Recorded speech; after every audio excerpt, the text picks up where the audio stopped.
Hey guys, for today's video, I'm going to be showing you how to make the jump scare system for my AI.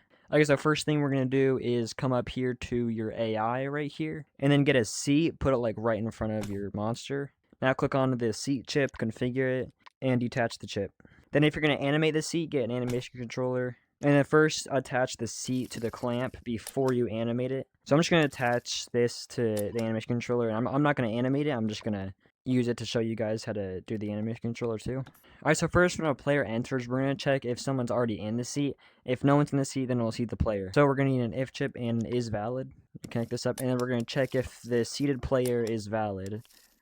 If there's someone in the seat, it won't do anything. If there is no one in the seat, then we'll seat the player. Just so it like debugs it and it doesn't like break the jump scare. And then on seat success, we're going to lock the players in, and then on lock players in, play the jump scare animation.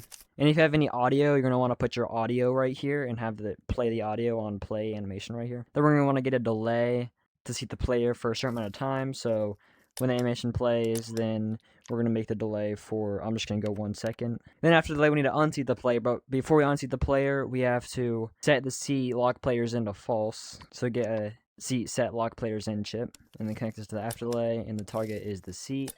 Then we need to get a seat unseat player chip, and then connect this up, and the target is the seat.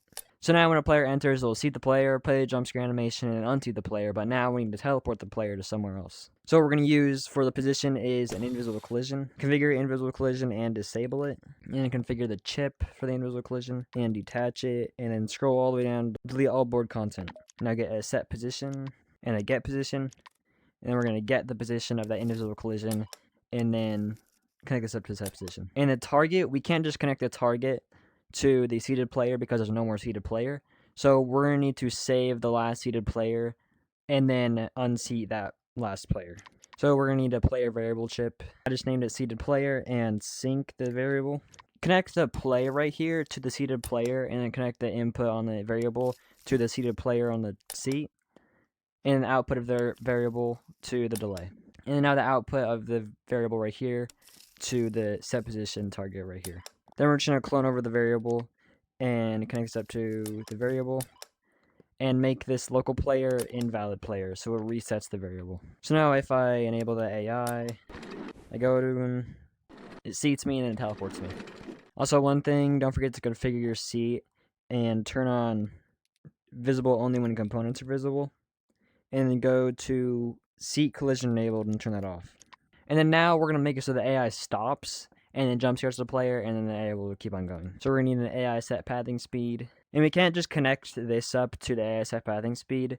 We need to run the set pathing speed for the room authority, and then set the pathing speed to 0, because this, for some reason, only works for room authority, or it just works better for room authority, so we're just going to do that. So we're going to need an event receiver, an event sender, and an event definition. I'm just going to leave the name event definition and configure the event sender, make the event definition, and make the target right here to room authority.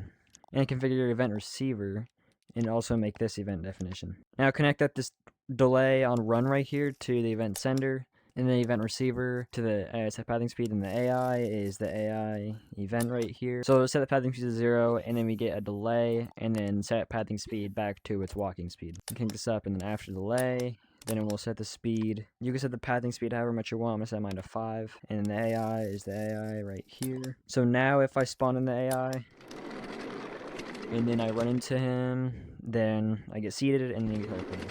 And he stops for 1 second. I hope you guys enjoyed this video. I hope this helped you with the AI, and with making a jump scare for your monster. I'll probably be making more how-to videos on how to just do more stuff with this AI in the future. I'll be making a huge video on how to make this same AI, but with everything in it. Animations and everything. I hope you guys enjoyed. Don't forget to like and subscribe. I'll see you guys in the next video.